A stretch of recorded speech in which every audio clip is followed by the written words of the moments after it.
Boa noite, graça e paz. Vamos estar dando início a essa live com esse tema: endividado nunca mais. Louvado seja Deus. Vou esperar as pessoas entrarem aí mais para eu começar já a introdução da live. Como eu havia falado, eu vou estar falando nessa introdução a respeito da minha vida financeira há 30 anos atrás. Ou seja, há 30 anos atrás é algo que eu fui buscar lá atrás mesmo, porque eu já estou com 54, ou seja, eu estava na época com 24 anos. 24 anos e eu estava ali, já era policial militar ali na Paraíba, na capital, em João Pessoa, e até então eu estava trabalhando e, como qualquer pessoa, qualquer trabalhador, tem sonho em conquistar. E na época eu pegava ônibus para ir para o quartel, mas naquele desejo, como qualquer jovem, né, de ter o seu meio de transporte. E era um pouco chato pegar aqueles ônibus lotados. Como um policial, ele tinha acesso pela porta da frente, porque ele não pagava, e muitas das vezes, como sempre, os transportes públicos lotados, e ficava desconfortável demais. Ali fardado, com a arma na cinta, e toda vez que ia descer uma pessoa, às vezes teria que descer um pouco para ceder, porque na maioria das vezes ficava ali na porta, e era muito desconfortável. E eu, como todo jovem, né, com aquele desejo de adquirir uma moto. Na época o salário era pouco demais, mas daquele pouco eu ia juntando um pouquinho, né? Guardando um pouquinho. Ia guardando um pouquinho e assim foi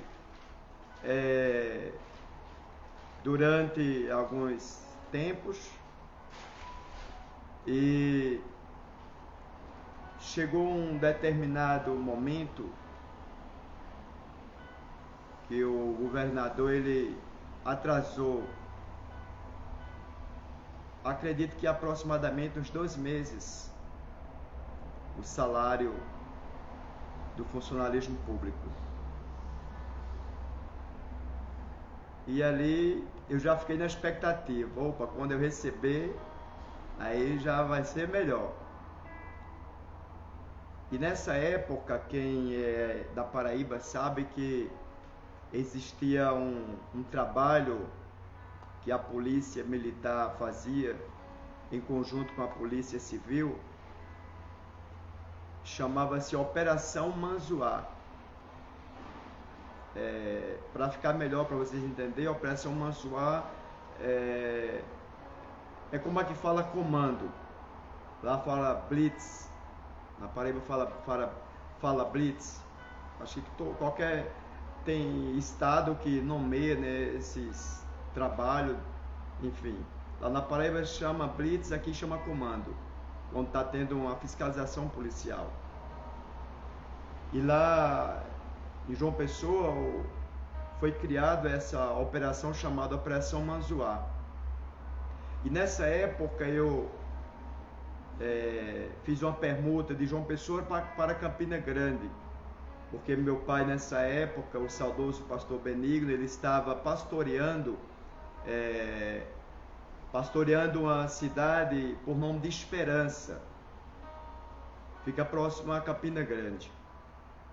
E aí eu, para ficar mais perto dos meus pais, aí fiz essa permuta de João Pessoa para Campina Grande. Aí lá em João Pessoa eu trabalhava na Rádio Patrulha, e Campina Grande também eu fui trabalhar na Rádio Patrulha. Rádio Patrulha é esse trabalho motorizado, né, nas viaturas. E depois eu fui transferido para essa Operação Manzoá.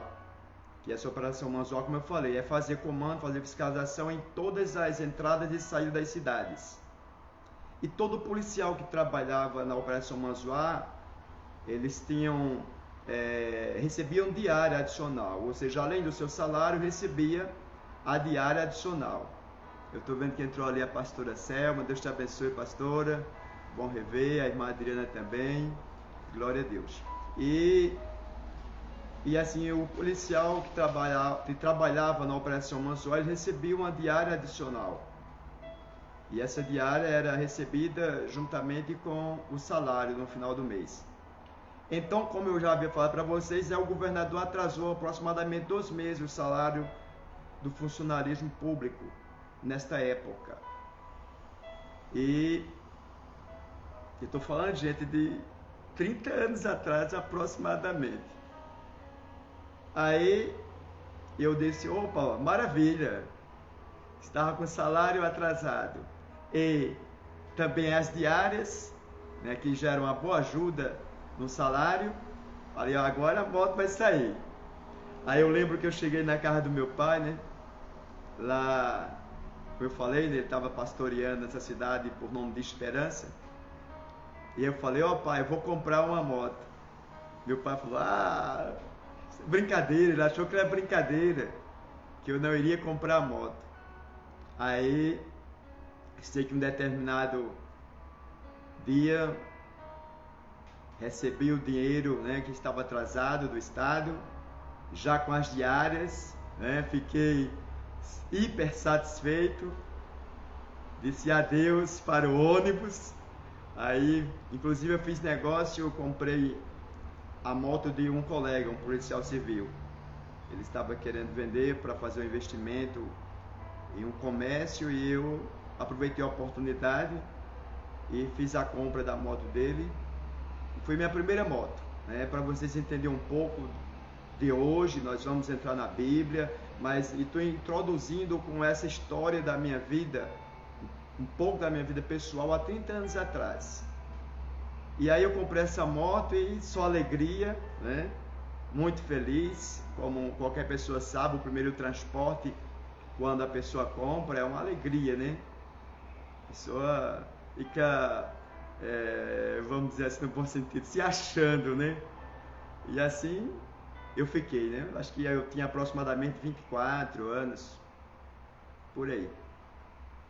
Cheguei lá em casa já pilotando a moto. Meu pai, poxa, eu nem acreditava, Mael. Todo mundo lá em casa me chama de Mael. Aí, enfim, né, fiquei usufruindo da moto e comecei a juntar dinheiro para passar para uma melhor. A moto não era uma moto nova, era uma moto usada. Eu comecei a juntar dinheiro e assim fui fazendo e passando para uma moto melhor.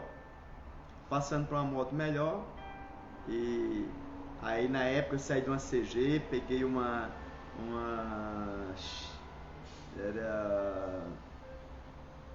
180 da Yamaha, depois peguei uma DT e fui melhorando essas motos. E essas motos eu fazia negócio num lugar lá em João Pessoa que se chama Pátio de Moto. É onde se vende moto usada, compra. E ali eu comecei a gostar, né, de fazer ali aqueles negócios, e acabei, poxa, eu fiquei indo por lá e tal, fiz amizade. Daqui a pouco eu estava vendendo uma moto e comprando outra, e foi assim que eu comecei a negociar com moto. Daqui a pouco eu tinha a minha moto já bem melhor, e já tinha uma parte de dinheiro, e já comprava moto de sociedade com outro amigo. Ou seja, agora eu estava com uma moto e parte de outra, ou seja, uma moto e meia, né? E ali vendendo, saia do quartel, nem tirava a farda e já ia direto lá pro pátio de moto. Ficava negociando lá. Porque eu trabalhava 24 horas e folgava 48 horas. Ou seja, eu trabalhava um dia e folgava 2. Então esses dias de folga eu estava lá vendendo moto e trocando. E fui melhorando. Daqui a pouco eu tinha 2 motos, comprava outra de sociedade. E crescendo, daqui a pouco comprava 3 e tinha outra de sociedade com outro, enfim. E aquela primeira moto, ela foi crescendo, crescendo. Daqui a pouco eu estava negociando com algumas motos. E isso levou algum tempo. E fiz amizade, né? Fiz amizade nesta área. E daqui a pouco um colega falou, olha, vender carro, o lucro é maior. Aí alguns colegas, rapaz, o lucro é maior, mas se a pessoa errar na compra, o prejuízo é grande. Sempre tem aquelas pessoas que ficam criando medo, né? Criando medo. E vocês vão ver que na palavra de Deus nós não podemos ter medo. Temos que vencer o medo, temos que correr riscos. Só cresce quem corre risco. E assim eu deixei de negociar com moto e fui comprar carro. E ali comecei a comprar carro, vender no pátio de carro. Agora já está no pátio de carro, que era na Lagoa na época, no Parque Solano Lucena, lá em João Pessoa. Cartão postal de João Pessoa. Aí tem esse ponto onde era revenda de carro usados. E ali eu trabalhei também por um bom tempo, até um dia convidar um amigo e abrir uma loja, uma concessionária de carro. E assim, né, comecei com aquela primeira moto, né, com sacrifício, juntando, porque teve aquele atraso de 2 meses no salário, juntando com as diárias lá.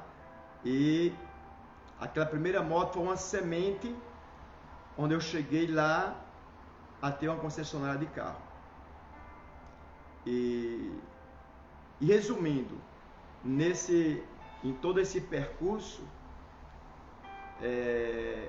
eu comecei a ver que o mercado, o comércio, era um meio de ganhar dinheiro, de ter crescimento financeiramente. E ali não saí mais da área comercial.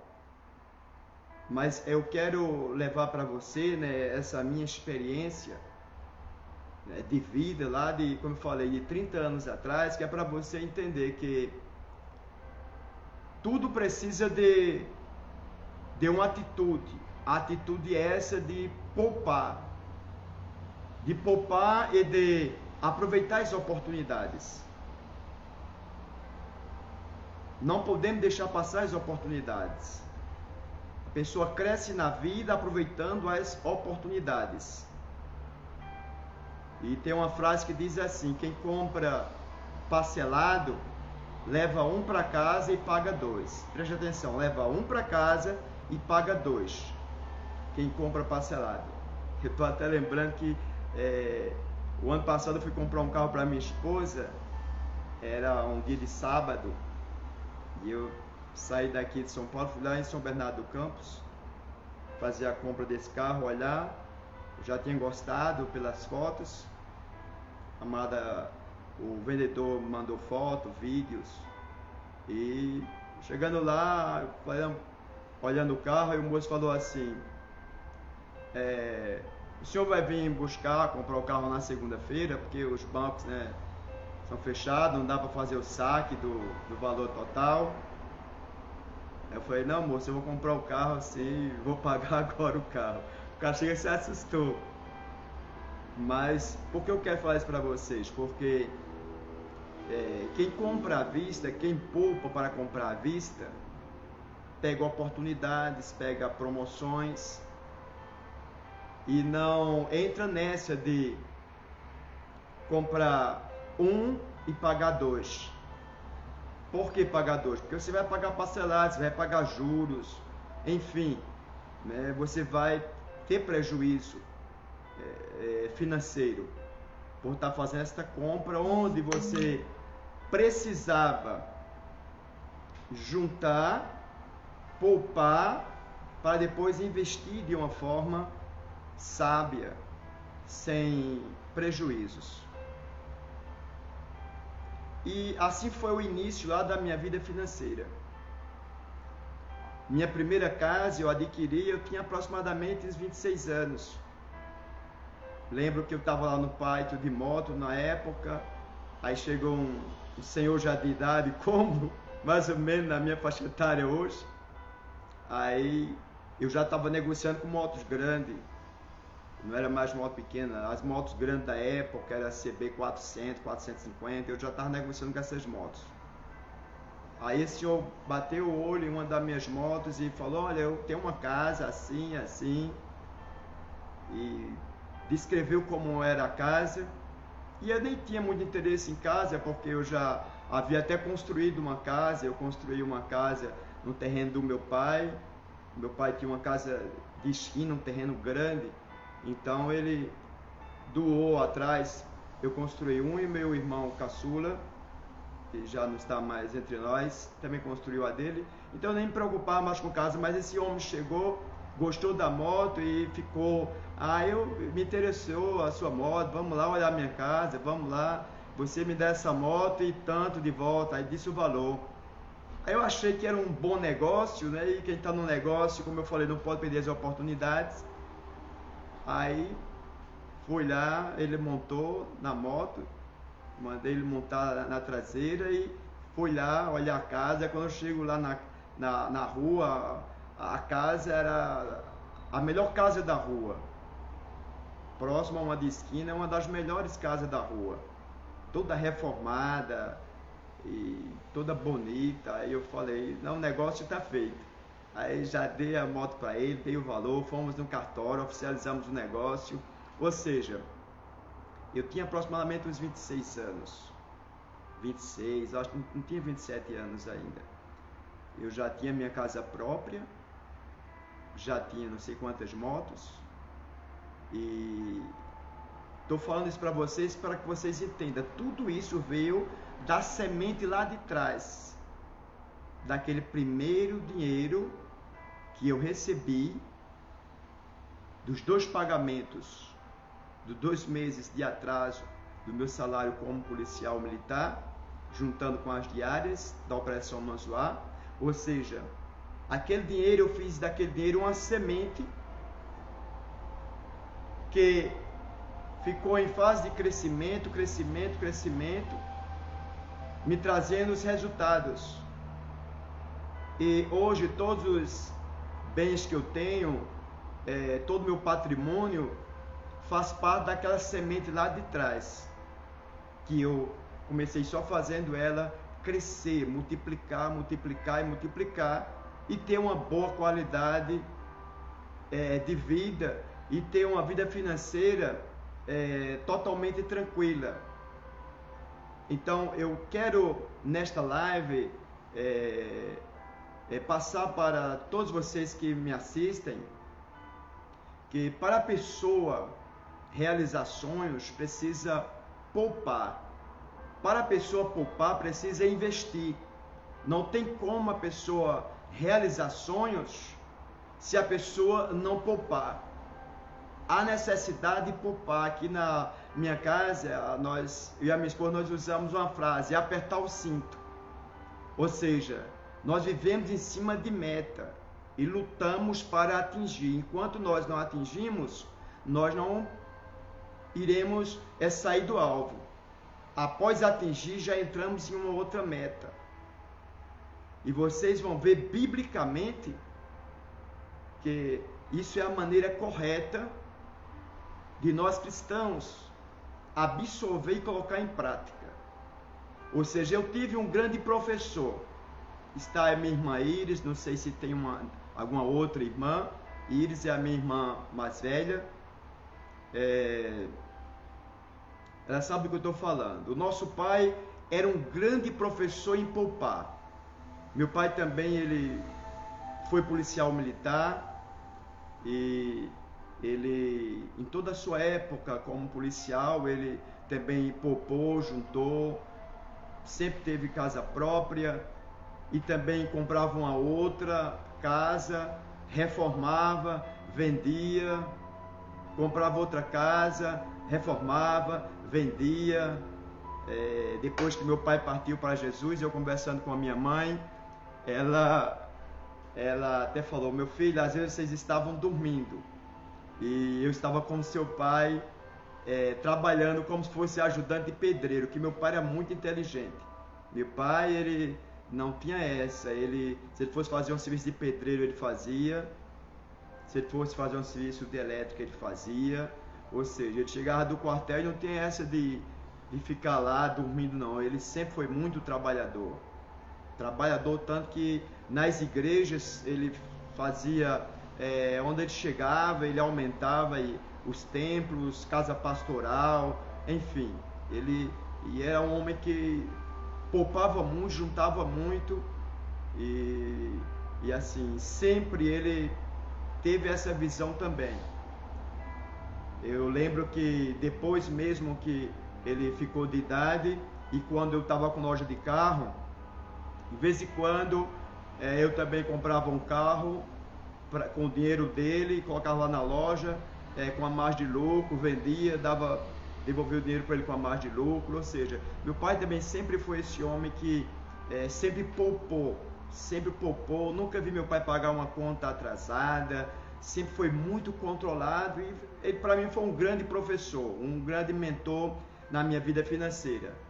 Porém, eu busquei mais conhecimentos, como eu falei para vocês, desse livro, para quem chegou agora na live, eu recomendo muito esse livro, O Segredo da Mente Milionária, de Harvey. Eu já li esse livro e reli aproximadamente umas 6 vezes. Eu conheci esse livro, acho que foi em 2010. Eu já havia lido vários livros na área de finanças, mas esse livro aqui foi um dos que para mim é o meu xodó de leitura a nível financeiro, esse aqui. Inclusive tem uns 2 meses aproximadamente que eu participei de um seminário com ele, o Harvey. Foram 4 horas de seminário só falando sobre finanças, falando sobre a vida dele, como ele começou, na época que ele era o jovencinho dentro de casa, lutando pela vida, nada dava certo, mas um conselho do pai dele, e ele pratica um conselho de um amigo do pai dele.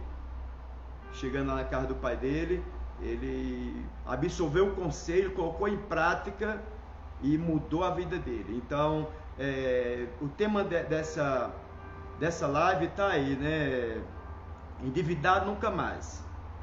E quando você vai ser uma pessoa que não vai ter mais dívida? Quando você colocar em prática o que você vai estar aprendendo aqui nessa live. Um pouco com a minha história de vida financeira, desde lá de 30 anos atrás, que eu puxei, desde 30 anos atrás,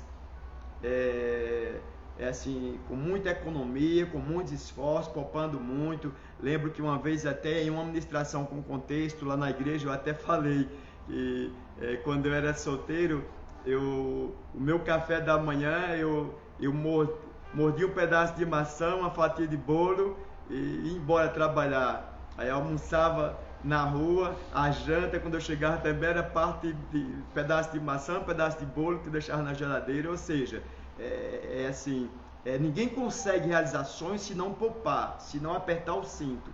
Não tem uma mágica para a pessoa ter uma vida financeira controlada, equilibrada. Eu não estou falando aqui de você ser uma pessoa milionário, ou seja, se assim for a permissão de Deus, que seja, mas de ter uma vida saudável financeira. Eu até marquei aqui 4 pontos, eu vou ler para vocês aqui, ó. A falta de dinheiro traz distanciamento conjugal. Isso aí é fato. Primeiro ponto, distanciamento conjugal. Segundo, insegurança na família. Terceiro, irritação, tensão e afeta a saúde. Tudo isso a falta de dinheiro faz. E sem falar no mau testemunho diante da sociedade, o 4º ponto. Ou seja, o primeiro traz distanciamento conjugal, segundo, insegurança familiar, terceiro, irritação, tensão, afeta a saúde, quarto, mau testemunho diante da sociedade. E por que acontece isso? Porque as pessoas gastam muito, consomem muito, compram muito. Tem pessoas que era para estar hoje e para ter uma vida totalmente equilibrada. Mas as pessoas fazem o seguinte, recebem uma rescisão trabalhista, gasta tudo, come tudo. Ou seja, imagina, se eu tivesse lá, pego aqueles recursos financeiros que eu recebi dos atrasos do meu salário com as diárias e tivesse como jovenzinho gastado. Vou comprar roupa de marca, vou comprar tênis de marca, vou fazer isso, fazer aquilo. Ou seja, não. A minha mentalidade até hoje é essa.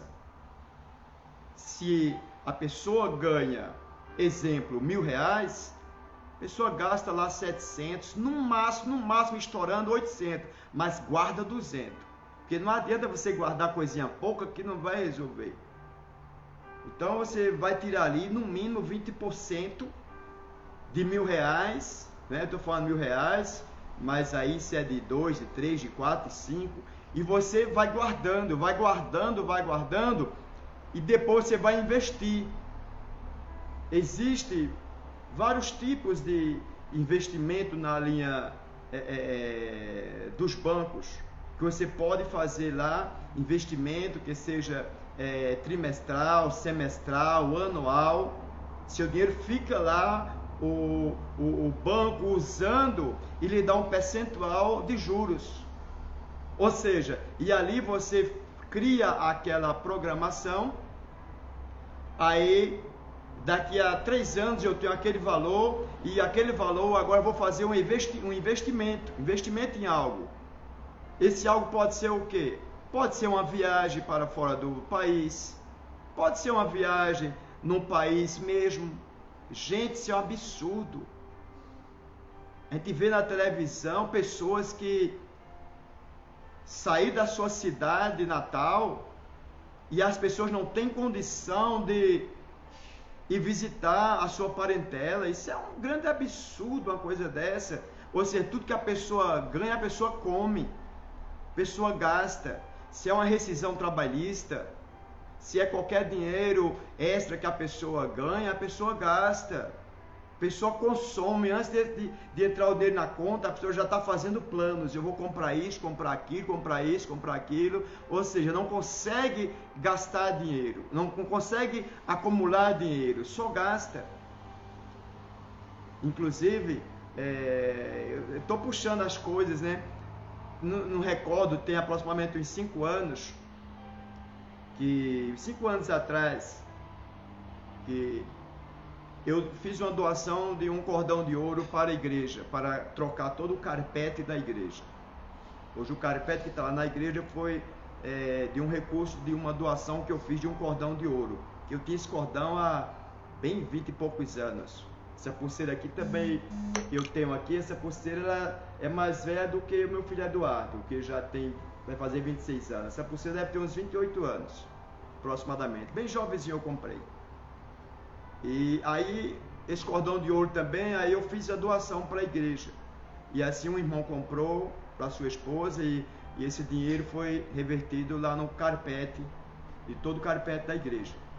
Mas e por que eu estou falando isso? Porque aí, há uns 2 anos atrás, aproximadamente, aí eu recebi ainda do estado, lá da Paraíba, não é o FGTS, é o nomezinho que foge agora, que o funcionário público na época tinha, agora já passou para o PIS-PASEP. Então aí eu recebi, estava lá, eu não tirava, aí fui acumulando, aí eu fui lá, tirei um valor, aí eu falei, poxa, esse valor aqui, deixa eu ver o que é que eu vou fazer, eu vou investir. Aí fui investir e comprei outro cordão de ouro. Por quê? Porque eu entendo que aquele recurso que você recebe, Você não vai gastar em coisas fúteis. Você vai investir. Então, quando você compra ouro, você está investindo. O grama de ouro, é caro o grama de ouro. É caro o grama de ouro. Quando eu casei mesmo, comprei, fui encomendar o jogo de aliança, foi um absurdo esse jogo de aliança, porque é caro o grama de ouro, quando você quer personalizado, com uma pedrinha larga, enfim, é investimento. Então, aí onde eu quero chegar aqui, as pessoas pegam os recursos e gastam, elas estouram, elas comem tudo que ganham. E nós vamos entender biblicamente que isso é errado. Isso é errado, a pessoa, tudo que ganhar, gastar, tudo que ganhar, comer, é errado. Biblicamente nós vamos entender que é errado. A Bíblia diz que Deus, é Ele quem dá sabedoria ao homem para adquirir riquezas. Ou seja, para ter uma vida tranquila financeiramente. E como eu falei, né, em toda a minha vida eu tenho essa visão de poupar, de economizar. Ou seja, aquilo que eu ganho, jamais eu vou gastar tudo. Jamais. Mesmo que eu tenha um orçamento um pouco alto, né, faculdade, colégio, material, né, livro e tudo, enfim. Mas aí eu faço todo aquele levantamento na ponta do lápis mesmo, como diz na linguagem popular, mas todos os meses precisa ter sobra para mim guardar e investir. E assim, né, eu estou passando para vocês que estão ao vivo comigo por meio dessa live, a vocês que estão assistindo agora, que para ter uma vida financeira equilibrada, há necessidade da pessoa entender que precisa gastar menos. Gastar menos. Quando você gasta tudo aquilo que você ganha, você não vai ver os resultados. E nós somos como um pé de árvore. Um pé de árvore, ele precisa ser um pé de árvore frutífero para que os proprietários ali que fizeram a plantação possam olhar assim e ver os resultados. Então nós somos como este pé de árvore. Nós precisamos olhar para trás e ver os resultados. Resultado esse do nosso trabalho. Nas minhas pesquisas, eu cheguei a uma conclusão que 75% dos brasileiros não investem em nada. Não investem em nada. Ou seja, tudo que pega, torra. Tudo que pega, torra. Gasta. Não investe em nada. Em nada mesmo, absolutamente. 75% dos brasileiros não investem em nada. Isso é um grande erro. Fiz uma outra pesquisa. 70% das pessoas que acertaram na loteria e tiraram bufunfa em 5 anos, estavam todos duros. Ou seja, 70% dos que ganharam ficaram duros em 5 anos. Gastaram tudo. Ou seja, é o consumismo, a falta de administração financeira que leva muitas pessoas a viver, como eu citei aqui, distanciamento conjugal, insegurança familiar, irritação, tensão, afeta a saúde e mau testemunho diante da sociedade. Veja que eu iniciei essa live dizendo: quem nunca teve problemas financeiros? Quem nunca correu em busca de pagar dívida? Mas por que isso acontece? Que quando acontece uma coisa a nível mundial ou a nível Brasil, uma queda na economia, né, como está acontecendo hoje, muitos empresários perdendo suas empresas e etc. Tudo bem, porque aconteceu um fato, que seja mundial, que seja a nível da nossa nação. Mas tem gente nessa pesquisa que eu fiz que são 75% dos brasileiros que não conseguem investir em nada. Por quê? Porque não poupa, tudo que ganha, gasta. E alguns têm esta mentalidade que interpreta a palavra de Deus, agora entrando na palavra de Deus, de uma forma diferente.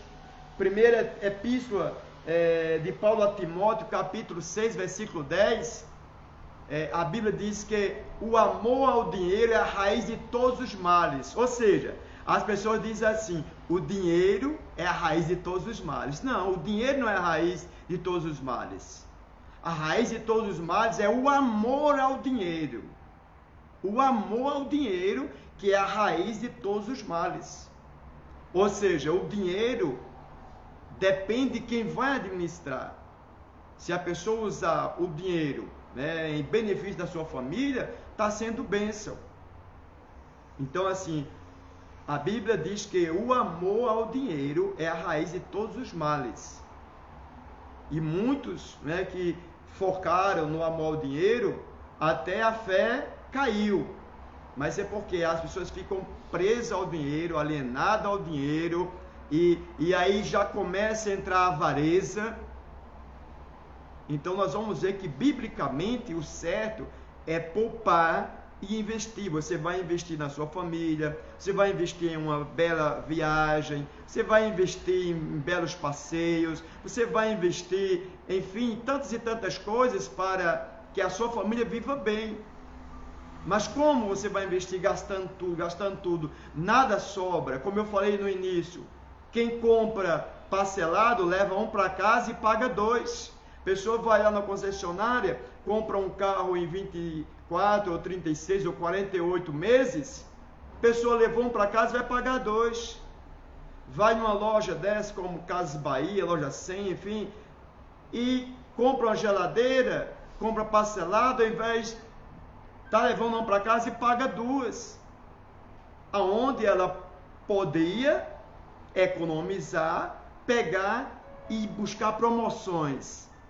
E trazia para casa uma geladeira com preço mais em conta, ou até mesmo uma geladeira melhor e à vista.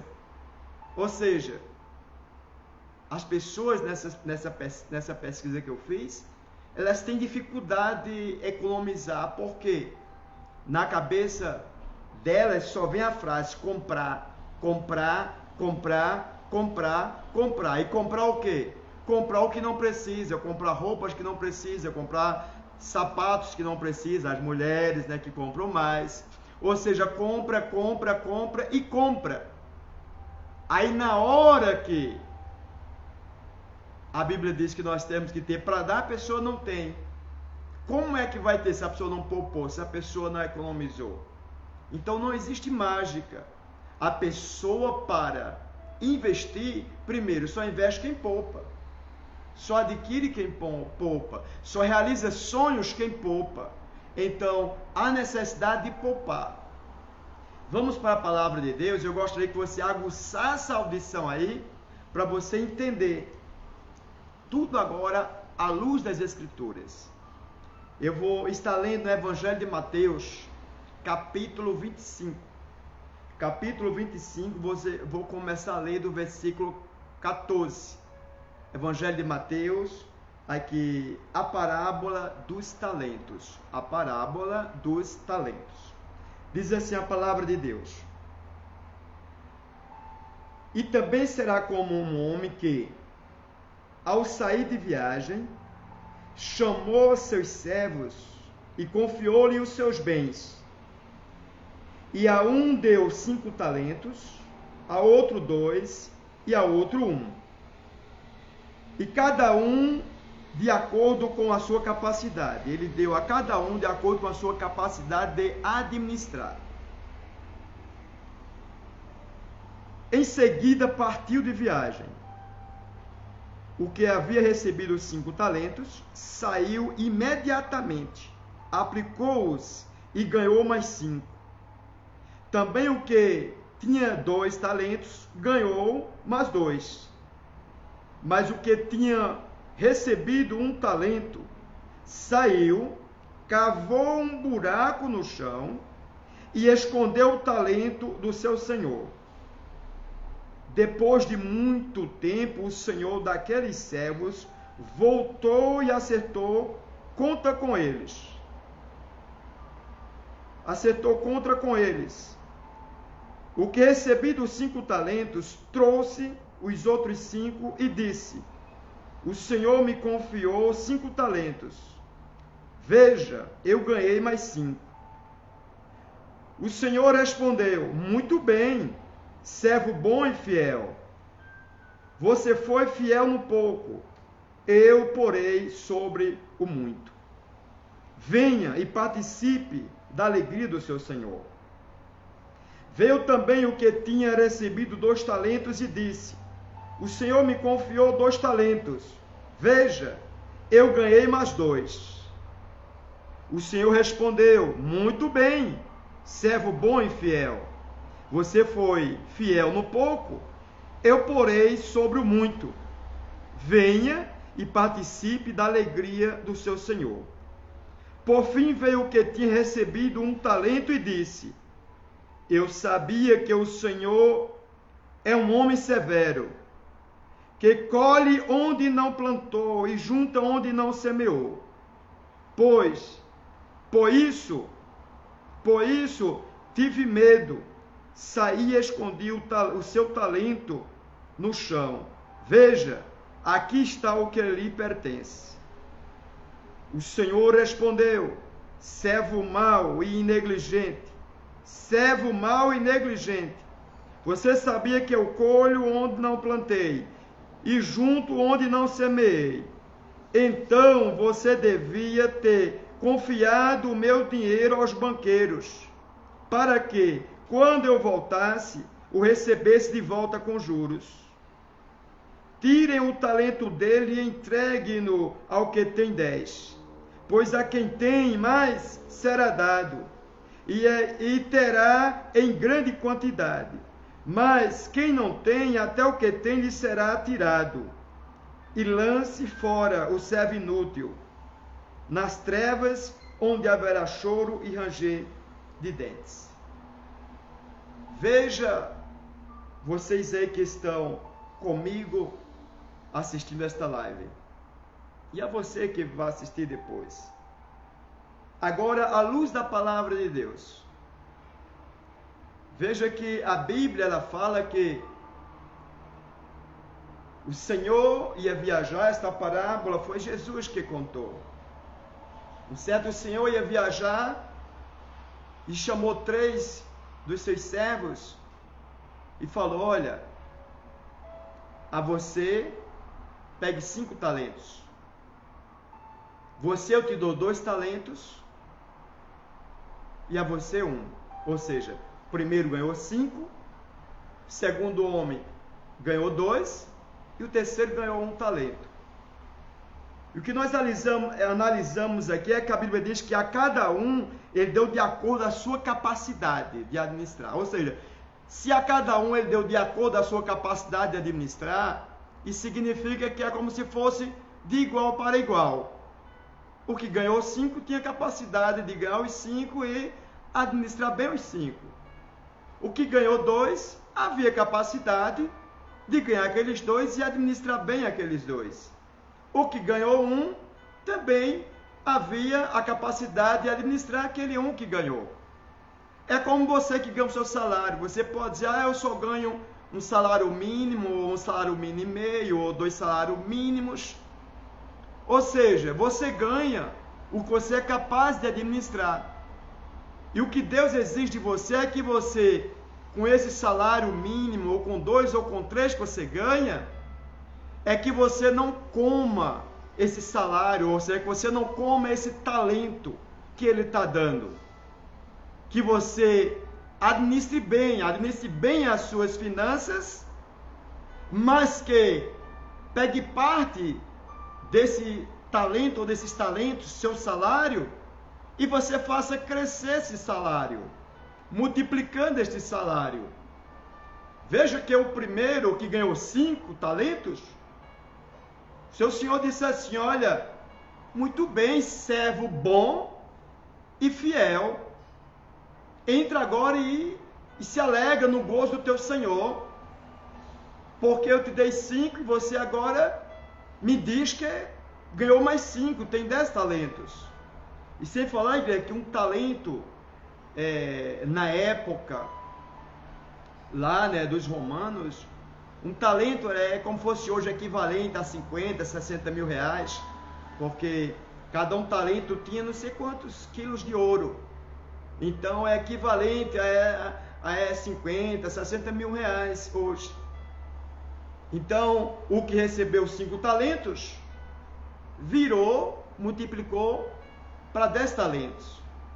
Aí eu levo a você agora o raciocínio lá do pastor Ismael, lá de trás, jovenzinho, que pegou aquele pouco dinheiro lá, de atrasado dos seus salários, das suas diárias, como policial, e ele investiu.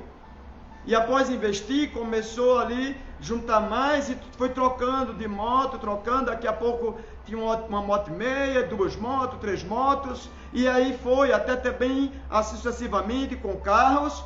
E como eu concluí, até hoje os meus bens, os meus patrimônios que eu tenho hoje, tem parte lá daquela semente lá de trás, daqueles primeiros talentos que Deus me abençoou com aquela situação. E trazendo aqui para a Bíblia, a palavra de Deus, podemos contemplar o seu Senhor Jesus narrando esta parábola, falando que o primeiro servo se tornou-se ali servo bom e fiel diante do seu Senhor, porque ele multiplicou daqueles 5 para 10. O segundo servo, de 2 multiplicou para 4 talentos. Servo bom e fiel. A mesma frase, o primeiro ouviu, o segundo ouviu, servo bom e fiel. Entra e goza com alegria. Já o último servo, que a Bíblia diz que ele diz que eu com medo, presta atenção, o medo atrapalha todo o sucesso do ser humano. Por isso que a Bíblia diz que Deus nos deu um espírito de poder, de ousadia. O medo atrapalha. Imagina se eu tivesse ouvido aquele amigo lá atrás, olha, vai negociar com o carro não, porque se comprar errado o prejuízo é grande. Ou seja, nós não podemos dar ouvido a quem está causando medo, causando espanto, causando receio para você não tomar atitudes. Aí o terceiro servo disse, não, seu senhor, eu sabendo que o senhor colhe onde não planta, junta onde não espalha, o senhor é um homem severo, um homem duro, um homem rigoroso. Então eu tive medo, cavei um buraco no chão, enterrei o teu talento. Está aqui o que é seu, ou seja, eu não te dei prejuízo nenhum. Achando ele que iria agradar o seu senhor, mas ao contrário. O seu senhor disse, olha, tu é um servo inútil e negligente. Você poderia ter dado o meu dinheiro aos banqueiros, porque assim você agora estaria me devolvendo eles corrigido monetariamente, ou seja, com juros. Você é um servo inútil, infiel, negligente. Toma dele esse talento e dá para aquele que agora tem 10 talentos, porque o que tem mais fica com mais. Ou seja, quem adquire, quem produz, sempre vai produzir, sempre vai ter mais resultados. Sempre vai ter mais resultado. Então, já como você não liga com o resultado, então perde até o que você tem. Foi isso que o seu Senhor disse para ele. E ainda mais, fechando essa conclusão, ele diz assim, ó, você vai ser lançado aonde? Nas trevas exteriores, onde vai ter choro e ranger de dente. Está lançado, você é inútil, você é infiel, não serve. E o que é que nós aprendemos com isso? Que biblicamente, o que Deus quer é isso. Deus quer que nós venhamos administrar bem aquilo que Ele nos dá. Porque nós não temos nada. Tudo é de Deus. Tudo que nós possuímos, até a nossa vida, é de Deus. Eu não sei que pensamento é esse dessas pessoas que são avarentas.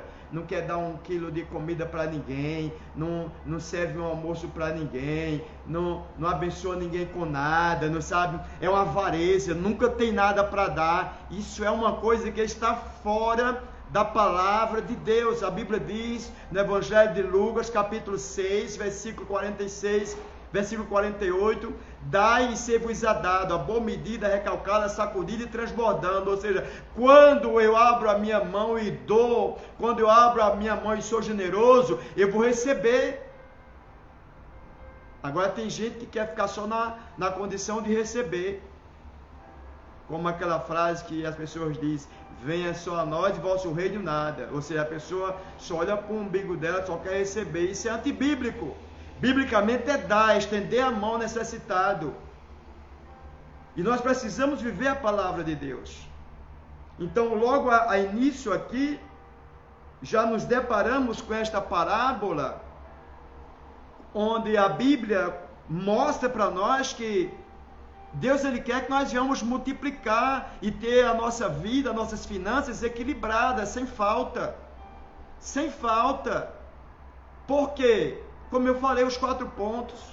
Traz problema conjugal, problema afeta a saúde, traz irritação, tensão, ou seja, traz um mal diante da sociedade, um mau testemunho, ou seja, é tudo isso que Deus não quer para nós. O que Deus quer para nós é que nós venhamos a ter para dar. Termos talentos para abençoar outros com talentos. Mas como eu falei, não tem como ter sem juntar. Ou seja, o povo come muito. O povo come muito. E até a gula, a Bíblia diz que é pecado. Então você que me assiste, busque a ser equilibrado nesta área financeira, que é uma área difícil, mas porém não é impossível. É só você deixar de comprar aquelas coisas fúteis, supérfluas, aquelas coisas que não tem, não sabe, necessidade de comprar, ou você colocar uma disciplina mesmo. E você que é pai de família, mãe de família, você precisa reunir os seus filhos e trazer eles para essa administração, para essa disciplina, e falar, filhos, a gente precisa mudar, precisa ser assim, ser assim, ser assim, ser assim, porque é dessa forma que nós vamos crescer financeiramente, é dessa forma que o papai, a mamãe vai poder te dar uma vida melhor. Então não é agora, não sabe, só pensar no hoje. Ou seja, o desequilíbrio financeiro traz uma ruína para o ser humano. E tem outras pessoas que querem ter uma vida de aparência, ou seja, vida de aparência é o que é demonstrar o que a pessoa não é, o que não pode ser. E só arruína a vida financeira. A pessoa não consegue se equilibrar financeiramente, porque ela quer demonstrar para outra pessoa que ela pode também, porque viu alguém comprar, quer comprar o mesmo, porque viu alguém ter, quer ter da mesma forma, porque acha que vai ficar sendo inferior, sendo humilhado, humilhada. Ou seja, vocês precisam tirar isso das vossas cabeças. É pecado ter vida de aparência, é engano, é mentira, é hipocrisia. A pessoa precisa ter o pé no chão, ter aquilo, não sabe? E saber, não, isso aqui é meu. São tantas pessoas que estão sofrendo perdas neste período de pandemia, pessoas perdendo carros. Estava até conversando com uma pessoa na igreja ontem, tristeza, a pessoa comprou o carro há não sei quantos anos, já havia pago bem 3 ou 4 anos, só faltava 1 ano para quitar, aí vem um oficial de justiça e leva o carro da pessoa. Isso é um constrangimento. Como eu falei, se a pessoa está passando agora um período de baixa na economia, ou seja, a economia está em ordem decrescente, caindo, despencando, tudo bem, isso aí é até... eu acredito que era até para o banco relevar e não fazer essas apreensões, porque é constrangedor. A pessoa praticamente quitou 80%, 90% dos seus bens e perder. Ou seja, mas tem gente que perde por falta de administração financeira. Comprou porque viu alguém comprar. Ah, se fulano pode, eu também posso. E às vezes a pessoa não pode. Então, para termos uma saúde financeira equilibrada, né, uma vida financeira tranquila, a necessidade de reduzir as compras, cortar os gastos que não são necessários. E assim você vai começar a juntar, você vai começar a ver acumulando ali, acumulou um certo percentual, você vai no banco e chama o gerente e diz: olha, eu quero fazer uma aplicação, me diga aqui qual aplicação melhor, quero deixar aqui o dinheiro aqui 12 meses, eu tenho um projeto só daqui a 12 meses, e o gerente vai dizer: olha, você vai aplicar nesse fundo, investimento X, Y, Z, e esse é melhor, vai mostrar para você as vantagens, e ali você vai ficar com o dinheiro aplicado, e em casa também juntando, depois junta com aquele que também está correndo juros lá no banco. E é isso que nós aprendemos na palavra de Deus, com esta parábola dos talentos. Deus, ele quer que nós tenhamos a nossa vida financeira aqui tranquila, até porque ele é dono de tudo, ele é dono do dinheiro, ele é dono das nossas vidas.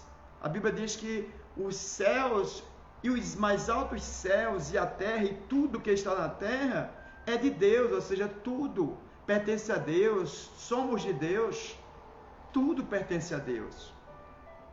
Vamos ler lá em 1 Crônicas, se você está acompanhando, tudo bem, 1 Crônicas, capítulo 29,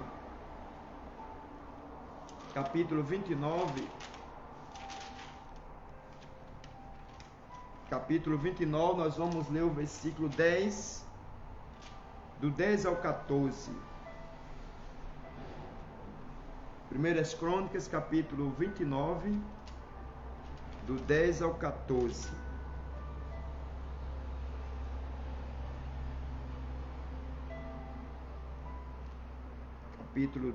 Capítulo 29, versículo 10. Diz assim: a oração de Davi.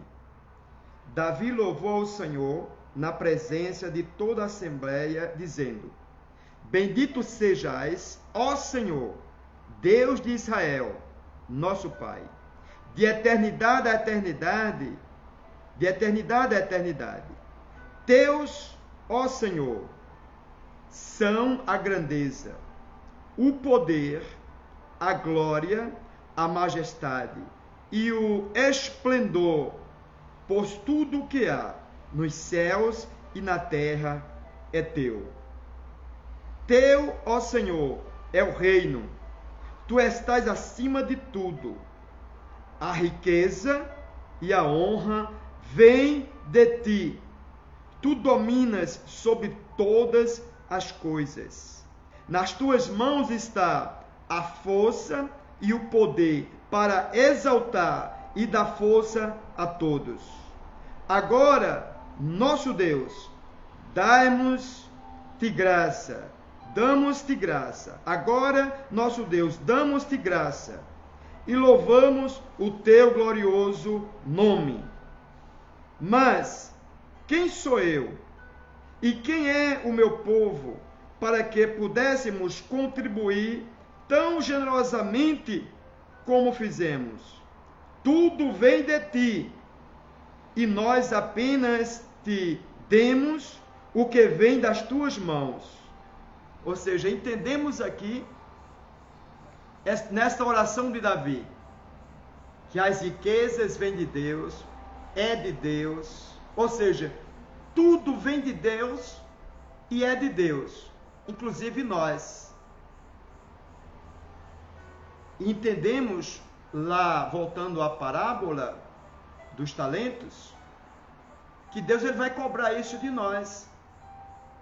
O que é que nós temos feito com os talentos que ele tem nos dado? Temos multiplicado, feito eles crescerem, ou temos só usado aqui para o nosso bel prazer?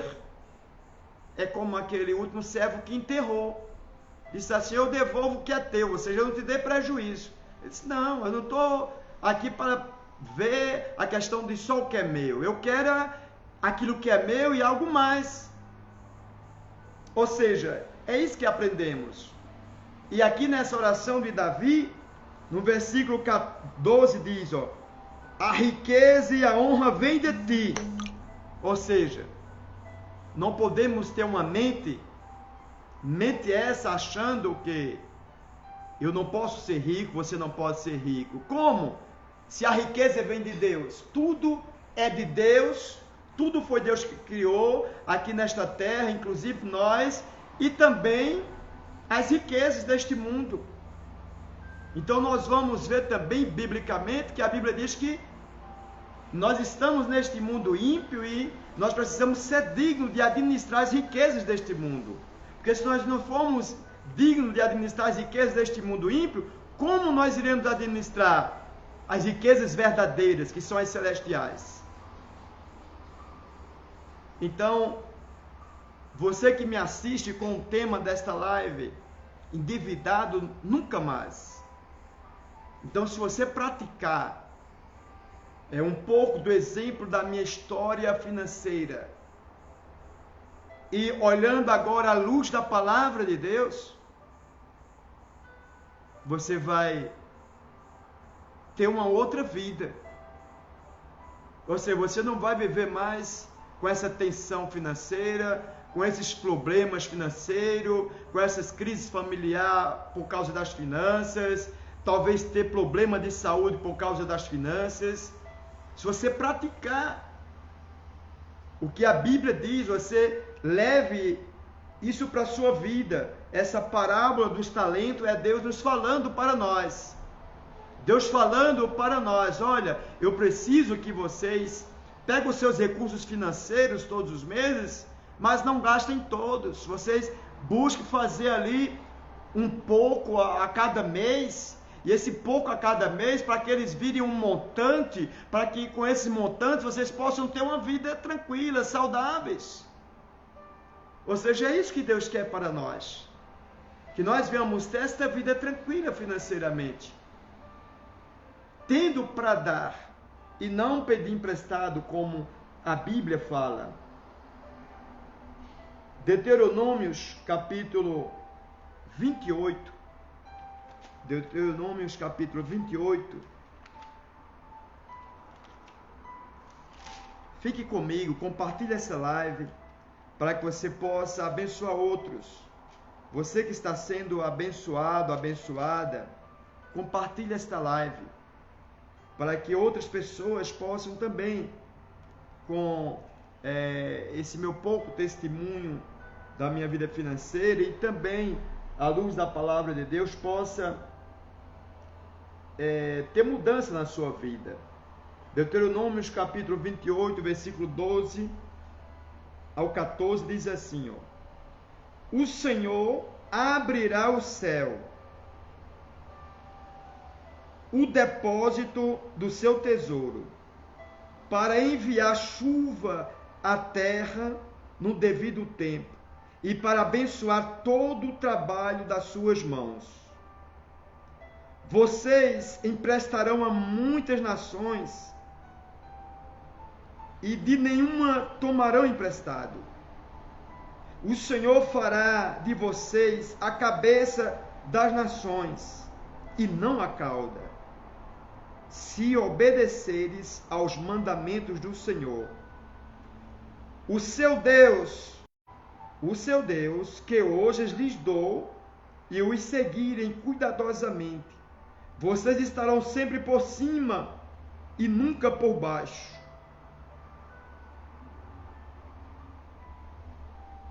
Não se desvie nem para a direita, nem para a esquerda, de qualquer dos mandamentos que hoje lhes dou, para seguir outros deuses e prestar-lhes cultos.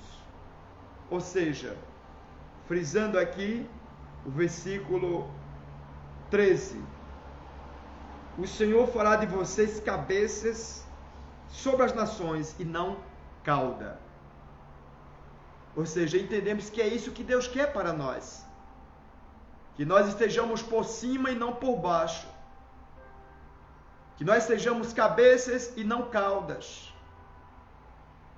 Que nós tenhamos para emprestar até mesmo a outras nações e não pedir emprestado a outras nações. Ou seja, resumindo, que você tenha para dar. Que você esteja do lado de dar, não do lado de receber. É isso que Deus está nos falando. Ou seja, precisamos inverter a situação. Está do lado de dar e não de receber. É isso biblicamente que Deus traz para nós essa instrução neste dia. Evangelho de Lucas, capítulo 16, versículo 11. Bíblia, que é para vocês entenderem que o contexto da minha vida financeira está baseado na Bíblia, na palavra de Deus. Evangelho de Lucas, capítulo 11, capítulo 16, versículo 11. Daqui a pouquinho nós já encerraremos esta live. Capítulo 16, versículo 11. Diz assim a palavra do Senhor. Evangelho de Lucas, capítulo 16, versículo 11. E assim, se vocês não forem dignos de confiança em lidar com as riquezas deste mundo ímpio, quem lhes confiará as verdadeiras riquezas? No final tem a interrogação, né? Como eu já havia mencionado este versículo. Se vocês não forem dignos de administrar as riquezas deste mundo, porque nós estamos neste mundo, mundo esse ímpio, mundo esse que a Bíblia diz que jaz no maligno. Não somos daqui, mas estamos aqui. Então aqui a palavra de Deus está dizendo, se eu não sou digno de administrar as riquezas deste mundo, que são os recursos financeiros, os talentos, indo para a parábola, então como ele irá me confiar as riquezas verdadeiras, ou seja, as riquezas celestiais, as riquezas do seu reino? Como ele vai me confiar se eu não sou digno de confiança em administrar as riquezas deste mundo? Então, é uma pergunta que Deus faz a nós neste dia, nesta noite. Se eu não sou digno de administrar as riquezas desse mundo, como eu irei administrar as verdadeiras riquezas, que são as celestiais? Como ele vai me confiar essas riquezas?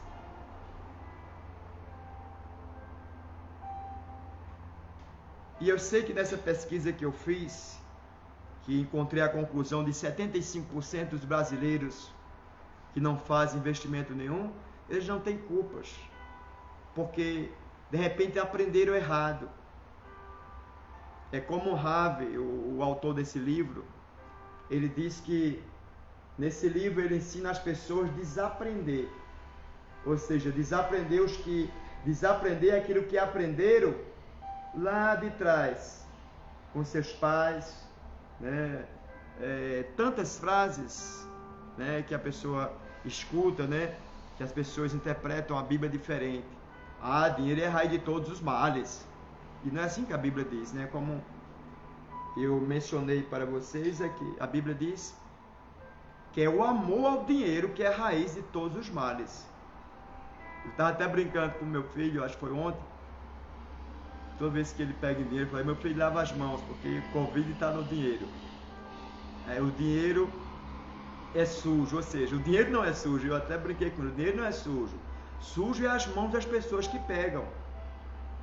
Pegam com as mãos sujas e contaminam os dinheiros. Ou seja, o dinheiro não é sujo. Sujo é as mãos das pessoas que pegam no dinheiro com as mãos sujas. Então, biblicamente, né, assim, precisamos, à luz da Escritura, analisar. A Bíblia está recheada de versículos de Jesus falando sobre dinheiro. Falando sobre dinheiro. A Bíblia diz lá em Oséias, capítulo 4, versículo 6, diz que o meu povo perece por falta de conhecimento, ou seja, meu povo perece por falta de instrução, por falta de sabedoria. Então precisamos buscar sabedoria à luz da palavra e corrigir, né? Como está aí o tema, endividado nunca mais. Ou seja, se a pessoa praticar os ensinamentos bíblicos e controlar, né, esse consumismo, né? A pessoa tudo quer comprar, todo dinheiro que ganha adicional, né? Como eu falei, uma rescisão trabalhista e algo do tipo, tudo que ganha quer comprar, quer gastar, e a pessoa vai viver a vida inteira assim. E tem gente que não adquire nada a vida inteira, ou seja, não adquiriu nada, frutos da sua vida inteira, não teve resultado, porque tudo que ganhou, comeu. Vejamos a parábola que cada um recebeu conforme a sua capacidade, ou seja, o que eu ganho, o que eu tenho é porque Deus me deu de acordo com a minha capacidade de administrar. O que você tem é porque Deus te deu conforme a tua capacidade de administrar. Então é esse que você ganha, Deus quer que você diminua as compras, diminua o consumismo e comece a poupar desde que você ganha. Não é você tem gente que trabalha muito e faz extra e tal, não sei o que, achando que é isso que vai fazer você ficar bem financeiramente, vai fazer você crescer financeiramente. Não, é com o que você ganha, com esse valor mesmo, com esse resultado, com essa receita que você tem mensal, é com essa receita mesmo que você vai crescer, ó, gradativamente, juntando, diminuindo as compras, diminuindo os gastos e juntando a cada mês. Você vai conseguir ali poupar e ter um montante para investir. Vamos concluir, tem mais alguns versículos para ler, mas vamos concluir em 1 Timóteo capítulo 6, primeira epístola de Paulo a Timóteo. Eu citei, mas vocês sabem que eu não gosto de ficar só na minha citação. Capítulo 6, versículo 10. Seria bom se vocês estivessem marcando esses versículos, para que vocês possam também ler. 1 Timóteo, capítulo 6, versículo 10.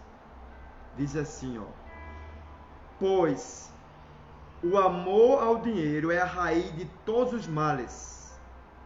Parte A do versículo. Pois o amor ao dinheiro. Lembra que aí, ó, a frase que o pessoal fala: ah, o dinheiro é a raiz de todos os males. Não é o dinheiro, é o amor. Preste atenção. Pois o amor ao dinheiro é a raiz de todos os males. Algumas pessoas, por cobiçarem o dinheiro, desviaram da fé e se atormentaram com muitos sofrimentos. Porque as pessoas começaram a cobiçar e começaram a amar o dinheiro. Então aí, aqui o apóstolo Paulo, nessa epístola a Timóteo, ele fala: olha, o amor ao dinheiro é a raiz de todos os males. Ou seja, é pecado amar o dinheiro. Ou seja, você precisa ter o dinheiro para ter a sua boa qualidade de vida, para poder abençoar outros, né? Eu sempre oro: Deus, me ajuda para que eu possa ajudar outros. Senhor, me ajuda para que eu possa ajudar outros. Me abençoa para que eu possa abençoar outros. Ou seja, essa é a visão do reino, essa é a visão de Deus, essa é a visão que Deus quer para você como ser humano. Que você possa ter para ajudar a outro, que você possa ser bênção para abençoar outros. Então, muitos por cobiçar o dinheiro, muitos por amar o dinheiro e se tornarem avarentos, pessoas, não sabe que não dou nada, tudo é meu. Então essas pessoas, elas vão receber a condenação eterna, ou seja, não vai ter o céu, como ali o seu Senhor disse para, né, ali o seu Senhor levando para Deus: servo inútil, negligente, o teu lugar é lá no inferno, é lá no Hades, vai lá sofrer eternamente, porque você teve medo. Disse que eu colhi onde não plantava, queria colher onde não juntava, onde eu não espalhei, queria juntar, e você teve medo, disse que eu era um homem rigoroso, severo, então teve medo e foi lá, cavou e enterrou o talento. Então, por esse motivo, você agora é um servo inútil e negligente. Então, biblicamente, o que Deus quer é que você que me escuta, você que me assiste, tenha uma vida plena, saudável financeiramente, que tenha para dar, que seja uma pessoa bem-sucedida financeiramente. É isso que Deus nos ensina e quer para nós. Então, concluindo já esta live, você precisa entender que o nosso Deus, Ele nos dá os talentos. E um dia Ele vai cobrar, como nesta parábola, a Bíblia diz que o seu Senhor voltou de viagem e foi prestar conta. Prestar conta com os seus servos. E o primeiro ele disse, por outras palavras, parabéns, estou muito satisfeito com você. Recebeu 5, agora está com 10. Multiplicou, né? Dobrou aí os talentos, então estou muito satisfeito. Você é um cara bem, né? Um cara foi inteligente, soube administrar. Segundo, do mesmo jeito. Te dei 2, você tem 4. Olha, parabéns. Legal, estou satisfeito com você. Aí vem o terceiro, ele fica decepcionado. Decepcionado ao ponto de falar, você foi muito negligente com aquilo que eu confiei a você. Muito negligente com aquilo que eu confiei a você. Eu viajei e confiei a você. E você chega aqui e diz que enterrou e vem me devolver só aquilo que me pertence? Não, eu não queria. Poxa, por que você não foi no banco e deixou com os banqueiros para que tivesse juros? Ou seja, o que nós entendemos é que o nosso Deus, Ele quer isso para nós. Não quer que nós venhamos ter medo. Medo de investir, medo de poupar, medo de lidar com o dinheiro. Não. Ao contrário, Ele não quer que nós venhamos ter amor ao dinheiro, porque, como a Bíblia diz, é a raiz de todos os males. Então, meu amado, minha amada, já concluindo aqui esta live, eu quero agora concluir essa live fazendo uma oração por você que está ao vivo, por você que está me assistindo agora. Eu gostaria de colocar diante de Deus as tuas finanças. Eu, como ministro do Evangelho, eu quero declarar na tua vida o controle nas tuas finanças. Vamos orar. Pai, eu quero te louvar, Senhor. Eu quero te agradecer por esses momentos, o qual, meu Deus, eu fiquei aqui com os meus irmãos por meio desta live, instruindo, meu Deus, a eles com um pouco do meu exemplo de vida e, sobretudo, com a tua santa palavra. Agora, meu Deus, eu te peço, Senhor, dá, meu Deus, ousadia, dá, meu Deus, sabedoria, coloca disciplina nessas pessoas que me escutam, para que cada um, Senhor, continue aliás, elas decidam e continue poupando. Continue, meu Deus, a cada dia, lembrando, a cada manhã, eu preciso poupar. Eu preciso diminuir essas compras. Isso aqui não precisa mais comprar. Pai, em nome de Jesus, eu declaro, Senhor, a vida financeira de todos que me assistem e me escutam, equilibrada. Eu repreendo em nome de Jesus todo desequilíbrio financeiro. Todo desequilíbrio financeiro, eu repreendo e paraliso no nome de Jesus. Meu Deus, controla essas mentes. Porque sabemos, meu Deus, que é o mundo interior que reflete no mundo exterior.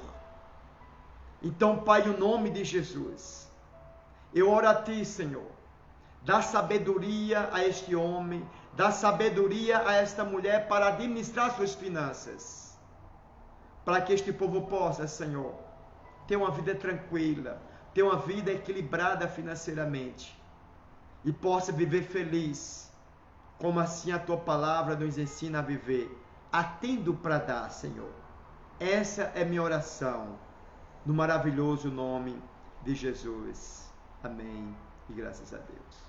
Deus abençoe os queridos que estão aí comigo ao vivo. O irmão Tiago também está ali. Louvado seja Deus.